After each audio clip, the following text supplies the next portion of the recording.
भाई जरा सोचो, हर दिन हम हजारों बार सांस लेते हैं, आवाजें सुनते हैं, अनगिनत चीजें देखते हैं, लेकिन क्या कभी हमने इन्हें पूरी तरह महसूस किया है?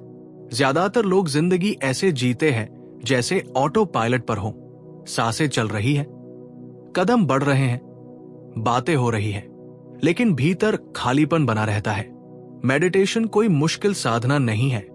असल में मेडिटेशन तो हमारी रोजमर्रा की सिंपल एक्टिविटीज में छुपा है। यही बात हमें ओशो अपनी मशहूर किताब विज्ञान भैरव तंत्र द बुक ऑफ सीक्रेट्स में समझाते हैं। इस पार्ट 1 में हम उसी किताब से 10 ऐसी सिंपल टेक्निक्स एक्सप्लोर करेंगे जो तुम्हें मेडिटेशन की पहली झलक देंगी। सांस को देखना, सांसों के बीच का ठहराव पकड़ना, ध्वनि से मौन में उतरना, चलते फिरते माइंडफुलनेस, भावनाओं को विटनेस करना और अंत में जीवन को उत्सव की तरह जीना। अगर तुम बिगिनर हो तो ये तुम्हारी फाउंडेशन बनेगी, और अगर पहले से प्रैक्टिस करते हो तो रिमाइंडर कि मेडिटेशन कहीं बाहर नहीं बल्कि तुम्हारी हर हार्ट बीट और हर सांस में छुपा है। चैप्टर 1, सांस पर ध्यान, दरवाजा भीतर की ओर। भाई, हम दिन में हजारों बार सांस लेते हैं, लेकिन सच्चाई यह है कि ज्यादातर लोग इस बात पर ध्यान ही नहीं देते कि जिंदगी सिर्फ सांस चलने से है। ओशो कहते हैं, सांस तुम्हारे शरीर और आत्मा के बीच की पुल है। अगर तुम अपनी सांस को अवेयरनेस से देखना सीख लो तो माइंड अपने आप शांत होने लगता है। सोचो, तुम पार्क में बैठे हो, धीरे धीरे सांस भीतर जा रही है और फिर बाहर निकल रही है। अगर तुम सिर्फ उस इनहेल और एक्सहेल को ऑब्जर्व करो तो लगेगा कि माइंड धीरे धीरे शांत हो रहा है। एक स्टूडेंट ने अपने मास्टर से पूछा, गुरुजी, मेरा माइंड हमेशा भागता है, मैं ध्यान कैसे करूं? मास्टर मुस्कुराए और बोले, बस अपनी सांस को देखो। जैसे नदी बह रही है वैसे ही सांस बह रही है। उसे देख पाओ तो माइंड अपने आप शांत हो जाएगा। भाई, तुम भी सिंपल प्रैक्टिस शुरू कर सकते हो। आराम से बैठो, आंखें बंद करो और ऑब्जर्व करो कि हवा कैसे भीतर जाती है और बाहर आती है। कंट्रोल करने की कोशिश मत करो, बस विटनेस बनो। दिन में सिर्फ 5 मिनट भी करोगे तो नोटिसेबल शांति महसूस होगी। याद रखो, सांस हमेशा प्रेजेंट मोमेंट में होती है। पास्ट और फ्यूचर में उलझा माइंड जब सांस पर लौटता है तो वही मेडिटेशन की शुरुआत होती है। चैप्टर 2, बीच का ठहराव, द गैप बिटवीन ब्रेथ्स। भाई, कभी नोटिस किया है कि हर सांस के बीच एक छोटा सा पॉज आता है? जब पूरी तरह सांस बाहर जाती है तो अगली सांस से पहले एक खाली पल बनता है, और जब पूरी तरह सांस भीतर जाती है तो छोड़ने से पहले वही गैप आता है। ओशो कहते हैं, यही छोटा सा गैप अल्टीमेट स्टिलनेस है। जिंदगी भी वैसी ही है। हर खुशी और दुख, हर सक्सेस और फेलियर के बीच एक पॉज होता है, लेकिन हम भागदौड़ में इतने उलझ जाते हैं कि उसे महसूस ही नहीं करते। सोचो, क्रिकेट मैच में जब गेंद हवा में होती है और सबकी नजरें उस पर टिकी होती है, उस फ्रैक्शन ऑफ सेकंड में कैसा इंटेंस मौन होता है। या एग्जाम शुरू होने से ठीक पहले का वो पल जब दिल की धड़कन तेज होती है और दिमाग बिल्कुल खाली। वही तो असली गैप है। एक साधु ने कहा था, मन भागता है क्योंकि तुम पॉज को मिस कर देते हो। बस अपनी सांसों के बीच उस खाली जगह को पकड़ो, वही शांति है। भाई, आज से तुम भी इसे ट्राई करो। आराम से बैठो, 2-3 गहरी सांस लो और फिर उस पल को नोटिस करो जब सांस रुक सी जाती है। कुछ मत करो, बस विटनेस बनो। धीरे धीरे देखोगे कि ये छोटे छोटे गैप्स तुम्हें भीतर की शांति का स्वाद देने लगेंगे।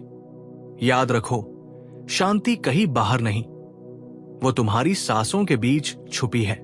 चैप्टर 3, ध्वनि से मौन तक, लिसनिंग एज मेडिटेशन। भाई, हमारी जिंदगी हर तरफ शोर से भरी हुई है।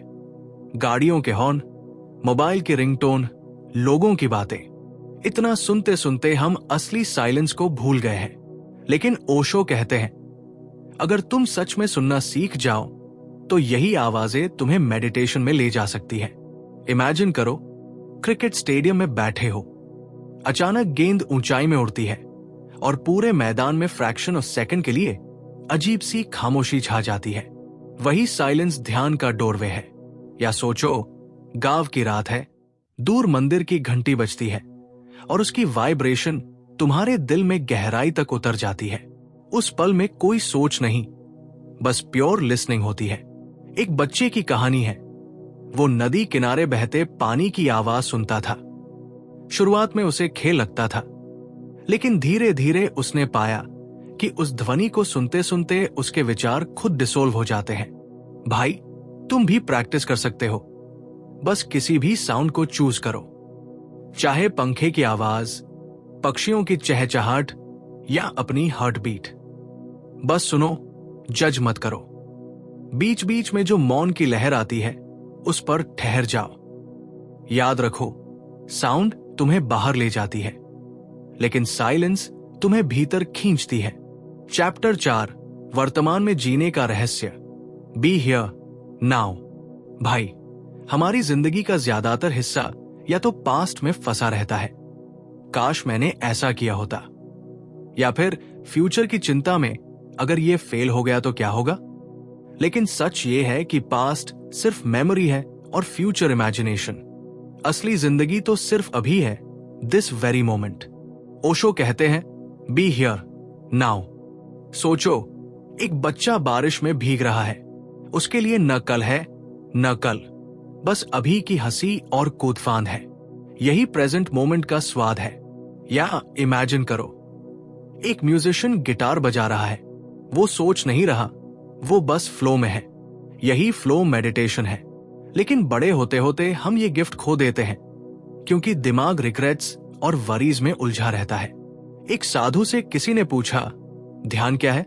वो बोले, जब मैं खाता हूं तो बस खाता हूं, जब सोता हूं तो बस सोता हूं, जब चलता हूं तो बस चलता हूं। सुनने में सिंपल लगता है, लेकिन यही अल्टीमेट मेडिटेशन है। भाई, तुम भी इसे सिंपल तरीके से प्रैक्टिस कर सकते हो।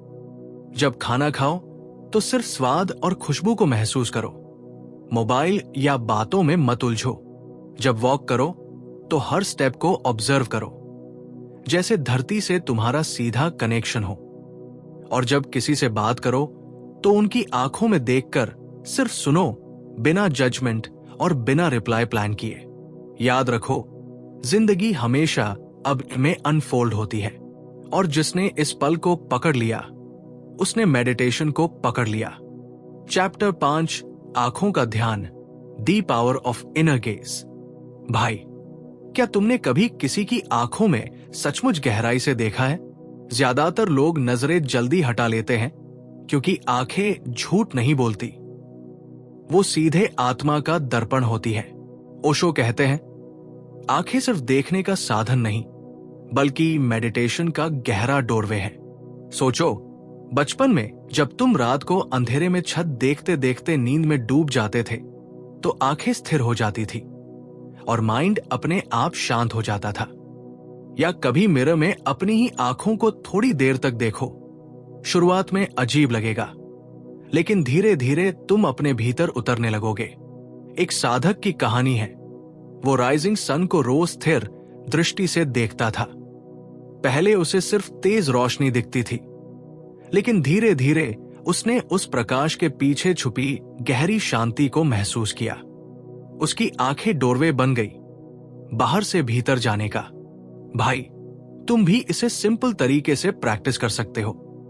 किसी शांत जगह बैठो और सामने दीवार या कैंडल फ्लेम को देखो। जितनी देर नेचुरली हो सके, बिना पलक झपकाए बस देखते रहो। धीरे धीरे आंखें स्थिर होंगी और माइंड सेटल होने लगेगा। या मिरर में अपनी ही आंखों को देखो। शुरू में ऑकवर्ड लगेगा, पर कुछ ही मिनटों में महसूस होगा कि तुम्हारी नजरें तुम्हें अपने भीतर खींच रही है। याद रखो, आंखें सिर्फ दुनिया की खिड़की नहीं, बल्कि तुम्हारे सोल का डोरवे है। जिसने आंखों के जरिए भीतर देखना सीख लिया, उसने मेडिटेशन का गुप्त दरवाजा खोल लिया। चैप्टर 6, मौन की ताकत, silence is the ultimate teacher. भाई, आज की जिंदगी हर तरफ शोर से भरी है। सुबह उठते ही मोबाइल की नोटिफिकेशंस, दिन भर काम और बातें, और रात को भी दिमाग का एंडलेस चटर। हमें लगता है कि बिना नॉइज कुछ अधूरा है, लेकिन ओशो कहते हैं असली गुरु शब्द नहीं बल्कि मौन है। मौन का मतलब सिर्फ आवाज का न होना नहीं है। मौन वो गहराई है जहां विचार तक उठना बंद हो जाते हैं। सोचो, एग्जाम हॉल की खामोशी, सब लिख रहे होते हैं, लेकिन उस साइलेंस में एक अजीब इंटेंसिटी होती है। या इमेजिन करो, पहाड़ों पर बैठे हो, चारों तरफ हवा की सरसराहट और बर्ड्स की हल्की आवाज, बाकी सब पूरी तरह शांत। उस पल ऐसा लगता है जैसे समय थम गया हो। एक कहानी है, एक आदमी अपने गुरु से एनलाइटमेंट मांगने गया। गुरु ने घंटों तक कुछ नहीं कहा, बस मौन में बैठे रहे। पहले तो शिष्य बेचैन हुआ, पर धीरे धीरे उसे महसूस हुआ कि यही साइलेंस उसे भीतर ले जा रहा है। भाई, सच ये है कि साइलेंस शब्दों से कहीं ज्यादा पावरफुल है, क्योंकि शब्द बाहर ले जाते हैं, लेकिन मौन भीतर, और भीतर ही तुम्हारा असली स्वरूप छुपा है। अगर तुम प्रैक्टिस करना चाहो तो सिंपल है, रोज 5-10 मिनट मौन का समय निकालो। किसी कमरे में बैठो, मोबाइल और बातें बंद, बस अपनी सांस, हार्ट बीट और माइंड के शोर को ऑब्जर्व करो। शुरुआत में मुश्किल लगेगा, लेकिन धीरे धीरे तुम नोटिस करोगे कि साइलेंस तुम्हारा सबसे गहरा कंपेनियन है। याद रखो भाई, शब्द टेम्पररी है, लेकिन मौन तुम्हें सच्चाई से मिलाता है। चैप्टर 7, चलते फिरते ध्यान, वॉकिंग एज मेडिटेशन। भाई, हम दिन भर कितनी बार चलते हैं, बस स्टॉप तक, मार्केट तक या ऑफिस की गलियों में, लेकिन क्या कभी सोचा है कि ये ऑर्डिनरी चलना भी मेडिटेशन बन सकता है? ओशो कहते हैं, हर स्टेप को अवेयरनेस में बदल दो, वही तुम्हें भीतर ले जाएगा। सोचो, सुबह की ठंडी हवा में पार्क की पगडंडी पर वॉक कर रहे हो। ज्यादातर लोग उस वक्त भी ईयरफोन्स लगाकर फ्यूचर की टेंशन या प्लानिंग में उलझे रहते हैं, लेकिन अगर उसी वॉक को ध्यान बना लिया जाए, हर स्टेप को महसूस किया जाए, पैर कैसे जमीन छू रहा है, हवा स्किन को कैसे छू रही है, हार्ट बीट कैसे बदल रही है, तो वॉकिंग अपने आप ध्यान में बदल जाती है। ज़ेन मास्टर्स कहते हैं, जब मैं चलता हूं तो बस चलता हूं। सुनने में सिंपल है, लेकिन फर्क ऑर्डिनरी वॉकिंग और माइंडफुल वॉकिंग में ही है। भाई, तुम भी इसे आज से ट्राई करो।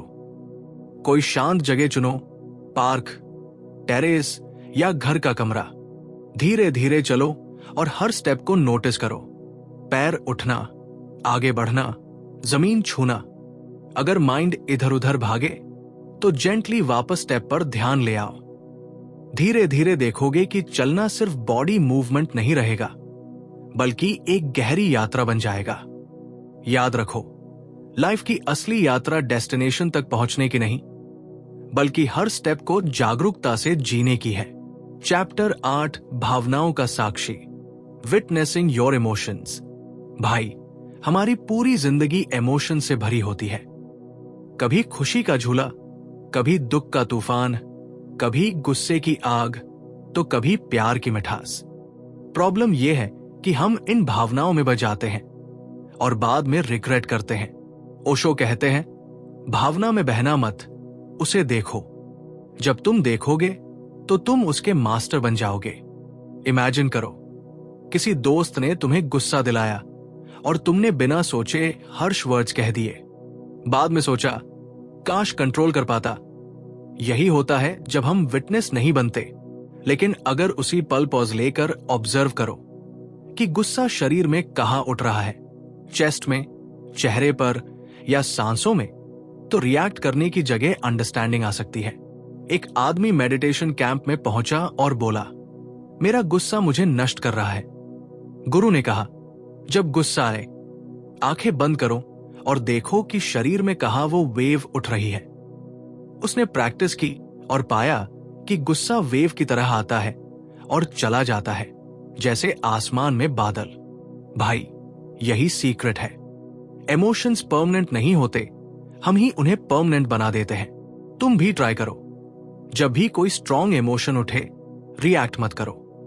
आंखें बंद करो और नोटिस करो कि वो शरीर में कहां है।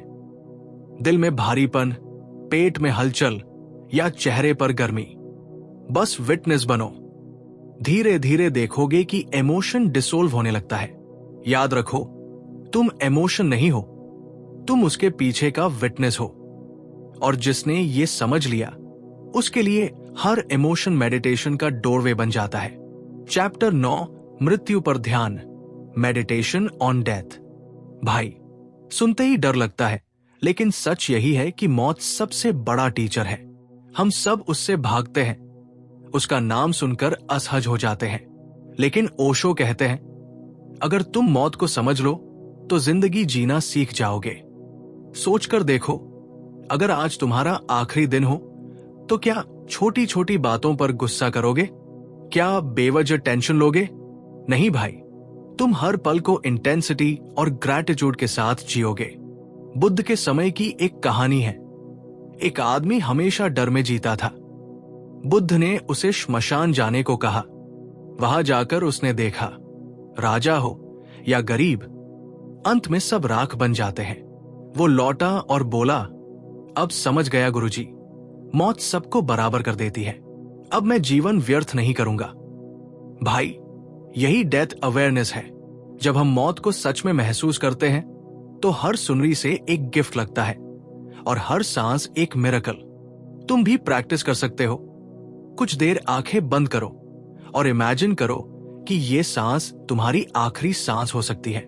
डरना मत, बस डीपली महसूस करो। देखोगे कि भीतर से ग्रैटिट्यूड और क्लैरिटी उठने लगेगी और छोटी छोटी वरीज गायब हो जाएंगी। याद रखो, मौत दुश्मन नहीं है, वो मेडिटेशन का सबसे गहरा डोरवे है।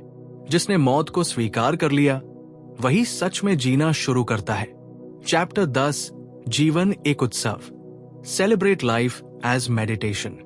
भाई, सोचो, अगर जिंदगी फेस्टिवल की तरह हो, जहां हर पल रंग, संगीत और खुशी से भरा हो, तो क्या तुम कंप्लेंट्स और टेंशन में उलझे रहोगे? ओशो कहते हैं, life is not a problem to be solved, it is a celebration to be lived. Imagine करो, एक बच्चा बारिश में मिट्टी में कूद रहा है।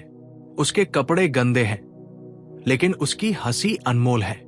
यही प्योर जॉय है, बिना किसी रीजन का उत्सव। या शादी में लोग गाते नाचते हैं। उस पल कोई EMI या ऑफिस की चिंता नहीं करता, सब बस उस इंटेंसिटी में खो जाते हैं। यही असली मेडिटेशन है, हर ऑर्डिनरी काम को सेलिब्रेशन में बदल देना। भाई, तुम भी इसे सिंपल तरीके से प्रैक्टिस कर सकते हो। जब खाना खाओ तो उसे पूजा की तरह खाओ। जब काम करो तो उसे नृत्य की तरह करो। जब दोस्त से मिलो तो ग्रैटिट्यूड के साथ मिलो। ज़ेन गुरु ने कहा था, जब मैं हंसता हूं तो पूरे दिल से हंसता हूं, जब रोता हूं तो पूरे दिल से रोता हूं। यही सेलिब्रेशन की असली ताकत है। याद रखो, जिंदगी बोझ तब बनती है जब हम उसे सीरियस लेते हैं, और वही मेडिटेशन में बदल जाती है जब हम उसे सेलिब्रेट करना सीख जाते हैं। सांस की जागरूकता से लेकर मौन की ताकत तक, भावनाओं को विटनेस करने से लेकर जीवन को उत्सव की तरह जीने तक, हर स्टेप तुम्हें भीतर की ओर ले जाता है। ओशो अपनी किताब विज्ञान भैरव तंत्र, द बुक ऑफ सीक्रेट्स में कहते हैं, ध्यान कोई साधना नहीं बल्कि जीने का तरीका है। अब यह तुम पर है कि इसे सिर्फ सुनकर छोड़ते हो या रोजमर्रा की जिंदगी में प्रैक्टिस बनाते हो। पार्ट 2 में हम और गहराई में जाएंगे। माइंड को ऑब्जर्व करना, एनर्जी को ट्रांसफॉर्म करना और अवेयरनेस को और शार्प बनाना। तो भाई, तैयार रहना, जर्नी अब और इंटेंस होने वाली है।